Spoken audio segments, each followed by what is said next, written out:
Well, it's been a while, but it's finally time to take a look at Ape Escape Million Monkeys. Or Saru Get You Million Monkeys, as it's known in Japan. Yeah, this one was a toughie, because for one thing it was an import, which means it required a lot of extra setup just to get it to play so I can record the footage, but also I ran into a terrible cold, so yeah, that really hung me up for a while there. Anyway, let's get right to it. As always, we'll be starting with a synopsis of the story. So if you don't want spoilers, you best be skipping this part. Most of what I know to the YouTube user Shadow Rosita. You can view her English translation of both the Specter story and the Spike story at this link here. It took me years to find anyone who did a translation of this story, so finding those videos was a godsend. Anyway, here we go. Let's cover the Spike story first. Our story begins with Spike, Natalie, the professor, and Casi all hanging out together. I'm going to be using their English names, even though this is a Japanese-only game, so deal with it. That's when all hell breaks loose as giant airships show up and send down millions of apes trying to take over the world. Unlike what Specter sends about, this time, nearly all of them are heavily armored and packing serious firepower. It looks like it's time for our Ape Escape friends to go out and catch them all. Again. It's at this point that I should probably address something kinda lame about the story. There are 2 or 3 live-action segments that try to convince you that we're watching a real CNN broadcast or something. They do their best to make it comical, but didn't really work for me, and I got bored with most of them. Other than that, though, the cutscenes are fine. We've got new characters this time with a Peepotron G, which I can only assume are some type of improved Peepotron from Ape Escape Primed and Pumped. I don't know that much about these guys, even with the translation. Though I think they may have been created by the evil scientist from Primed and Pumped. I don't think this guy was ever given a name, or if he was, I couldn't find it anywhere in the game. The difficulties of talking about an import game. So, actually, there's not that much to talk about in the first part of the game. I mean, we're introduced to the characters, they go out and they stop the apes, and then we get to the next part of the game, where somehow they end up inside a virtual world controlled by one of the Peepotron G. It's at this point that Casi is infected with a horrible virus, and there's several duplicates of her running around trying to attack you. The weird thing is, if you're playing this segment with Casi, she's fine. She's just fine. So that's a bit weird. Thankfully, after going through some really strange and not that fun puzzle stages, they make their way out of the virtual world. That's when things get pretty bad for the Peepotron G. It turns out that the apes are following the orders of a fake Specter. One of the Peepotron G was actually imitating Specter. The scientist dude decides he's had enough of that one and he kills it with a gun. And once the guy gets out of the virtual world, he kills the other one with a gun as well. Spike and the real Specter have a short confrontation, which is interrupted by the big bulky Peepotron G. Once again, sorry, but I don't know the names of any of these Peepotron G. And again, did the original Peepotron have names? I can't remember. All I know is that there's a part where the ship is falling apart and the Hulk-like Peepotron G sacrifices his life to save Natalie and Casi. So that's pretty nice, though we didn't know that much about him. Other than the fact he's apparently a nice guy, but he's dead now. And by the way, the scientist's whole plan using these apes and the Peepotron G was to conquer the world, but things don't turn out so good. The final Peepotron G is pretty pissed off that his brothers have been annihilated by this guy and turns on him. They both die in a flaming ship crash. But not before the scientist releases a blob army that starts invading the planet. The rest of the game consists of our heroes trying to take out these blob monsters. That's where Helga comes in, Helga being one of my favorite Ape Escape characters, and decides that she needs to do something about it. So you help her on an escort mission, which isn't too bad, and then she requests that you escort a truck, which is being driven by the original Peepotrons in one of the most badass sequences you've ever seen in Ape Escape.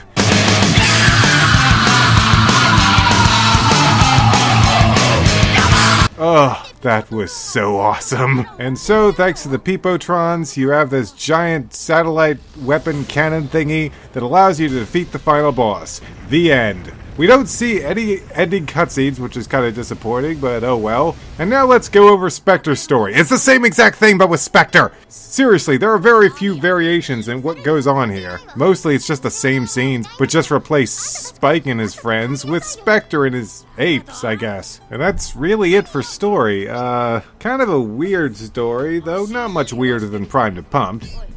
And it is a game where you're capturing intelligent apes doing funny things, so, you know, a little weirdness never hurts. But enough of the story, let's get into the real meat of the game, the gameplay. I was playing this whole game wrong! But we'll get to that. First, let's talk about the missions. The main story mode of the game consists of 30 different missions, and the missions are divided into 5 types. Capture, Boss, Defend, Destroy, and Puzzle. Capture are the standard missions. You just go through an area with a whole bunch of apes hanging around and capture them. Then there are the boss missions where you're usually fighting some hulking mech. Just shoot it or whack at it until it dies. You know, usual type of boss things. And then there's the most annoying type of mission, which is the Defend mission, where you basically go around protecting a giant truck or Helga. I think there's just 2 of those. Then there's the Destroy mission, where you have to go around usually attacking computers or large slime creating devices. Those are pretty fun missions. And lastly, Puzzle, they're just 2 puzzle missions. You just have to walk on the right colored squares in the right order, and that's pretty much it.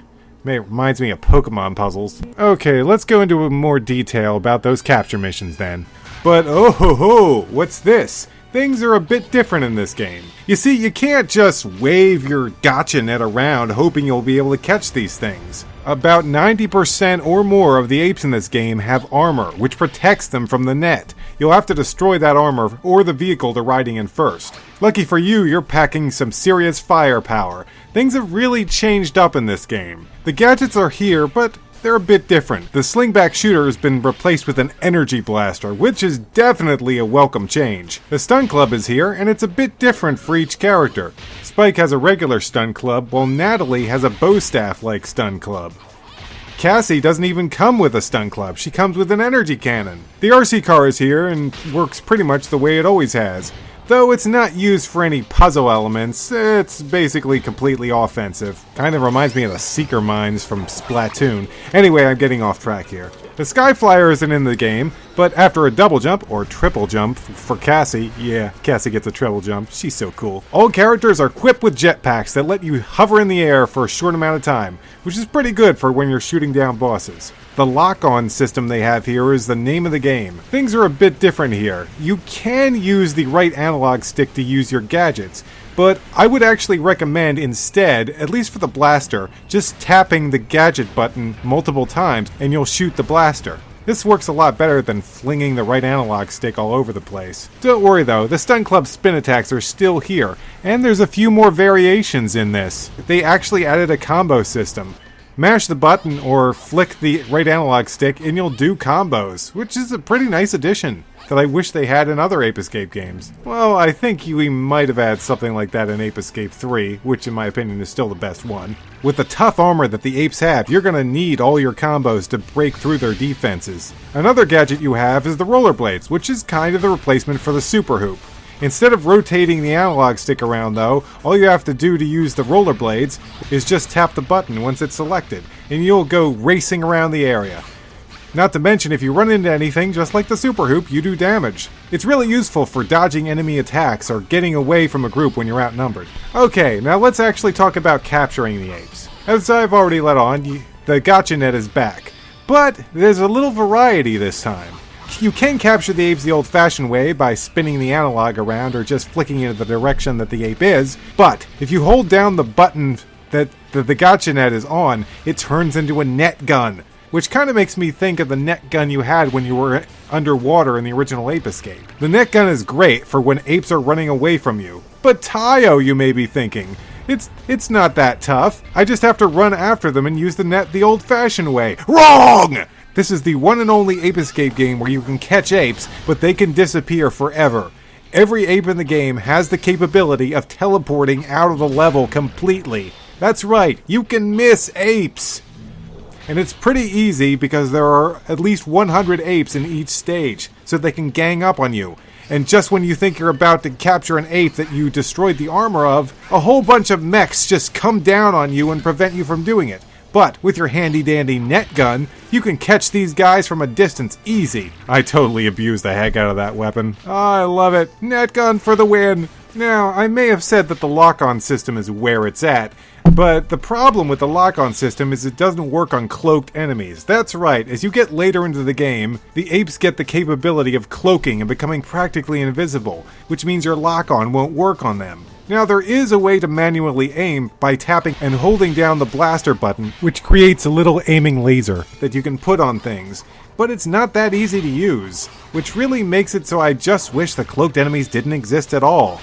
When you build an entire game around a mechanic, it becomes quite annoying when that mechanic becomes completely useless. But thankfully there is a way to even the odds in your favor. You see, there are super attacks in this game that you can set up in the menu right before you go into it, just like how you can set up your gadgets. And by the way, you can't switch gadgets in the level, so make sure you bring just the ones you need. The super attacks are activated by pressing 2 face buttons at the same time, like X and circle, or triangle and square. Each character has their own unique super attacks, like Natalie can bring out 2 blasters that shoot missiles around, or Spike outright steals the hurricane spin from The Legend of Zelda Wind Waker, or Casi just spins around shooting at stuff, or Natalie just spins around shooting at stuff, or Specter, you know what, I'm seeing a trend here. You also have the ability to summon apes that'll fight for you, but we'll get to that in a bit. Okay, now here's where it gets interesting. Remember how I told you I was playing this game wrong? Well, I'm not exactly to blame for that, as it is an import, and I can't read Japanese. I noticed that at the end of each level, you get these random weird-looking electronic chip card things. And I noticed there was a menu where you combine the cards. The problem was they kept combining into stuff that didn't do anything. These weird engines and other things. I don't know what they did, so I kind of just gave up on the menu. Wrong! The whole game is about that menu! You see, the more cards you get, the more combinations of cards you can use. And you can get weapons! That's right, actual new weapons! You're not just stuck with the blaster and the rollerblades forever. Well, you get better rollerblades. To show you a bit of the variety, you get what I like to call as a pulse cannon. You could also call it an energy launcher. Call it whatever you want. It's awesome, and it makes the game a billion times easier. You see, initially, before I discovered this menu, I was going to talk about the game and basically say that it takes way too long to kill the bosses. That's because I was playing it the wrong way. You need to make new weapons, because the weapons you start out with aren't strong enough. With the energy launcher, or maybe with the machine gun-like yellow gun, you could take out bosses a lot faster. Your ammo is limited though, but you could find pickups laying about, just like any Ape Escape game. You can also make vehicles, but okay, let's talk about the vehicles. In any level, if you defeat an ape, there's a chance that that ape's vehicle will remain intact for you to use. There's a lot of varieties, including tanks, giant walking mechs that let you ground pound the ground. And that sounds pretty redundant now that I think about it. But there's little mechs that have hurricane punches and shoot missiles. There's all kinds of vehicles, and they're all fun to use. The problem comes when you introduce them as something you can bring with you in your inventory. They take up 2 gadget slots. That's right, not 1, 2. That's 2 gadgets you don't get to bring in with you. Now, the vehicles are fairly strong. I mean, you could shoot missiles and stuff. The problem with the vehicles is there's no way to fix them or get their ammo back. So, let's say you're in a level. You're swarmed by apes. You have your giant mech and you could shoot missiles and stuff, and it's awesome. But then you run out of missiles. Well, you still have maybe your ground pound attack or something. But then your armor gets depleted to nothing and your vehicle explodes. Guess what? As far as I can tell, there's no way to fix the vehicle. It's gone until the end of the mission.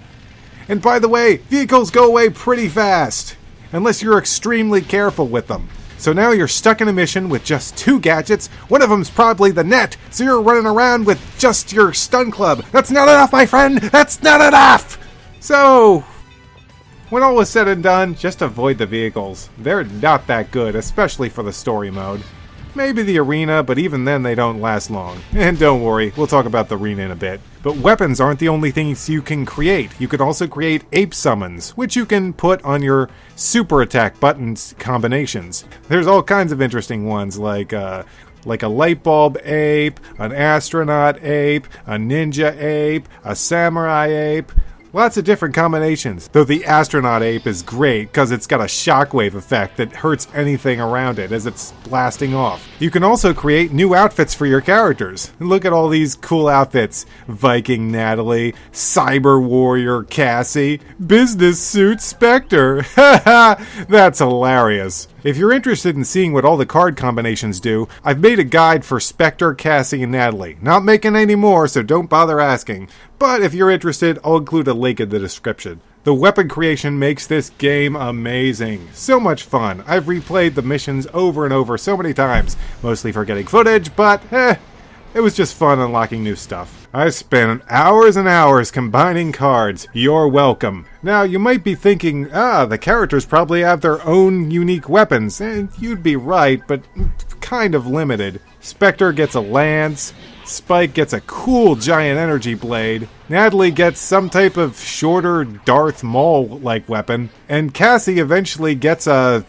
magical girl heart wand? What the heck? This is weird. The point is, if you're not playing this game by crafting your own weapons and other things, you're playing it wrong. I almost made a video about this game without even talking about the customization system. And speaking of the customization system, one of the biggest problems with it is, even though you get cool things like outfits and vehicles and stuff, you also get weapon modifiers. Now, it took me the longest time to figure out what these random pieces of crap are, but in short, they're things that you attach to your weapons that make them better. I found one thing that I attached to my dual blasters, which is a Natalie exclusive weapon, by the way, that makes it that they recharge faster. Fantastic weapon. I highly recommend it if you want to play as Natalie. And you can increase the recharge rate on a lot of weapons. I'm assuming there are other effects too, but since I can't read Japanese, it's hard to figure it out. The last thing that needs to be said about the gameplay is the arena mode, which is completely separate from the story mode. The arena mode is pretty much a 4-character free-for-all. You bring in your gadgets and you try and beat up everyone else. You'll be fighting Specter, Natalie, Casi, the usual crew. There are, I think, 3 or 4 rounds in each tournament, and you have 3 matches in each round. Or maybe I'm getting that backwards, but I don't care. It's okay. My biggest complaint about it is, in Prime to Pumped, you had all kinds of different arenas to fight each other in. But in this game, you pretty much fight the computers in the same boring boxing arena every single time. It's an okay mode, but it's nothing to write the professor about. I've heard that if you clear every single tournament, you unlock Jake. I wouldn't know. I got kind of bored with that mode, so I guess you'll just have to confirm that for yourself. I guess I have to talk about the music, but I'm not that good of a person to talk about music. I'll just say that it sounds like Ape Escape music, but a bit more serious or a bit more military in fashion.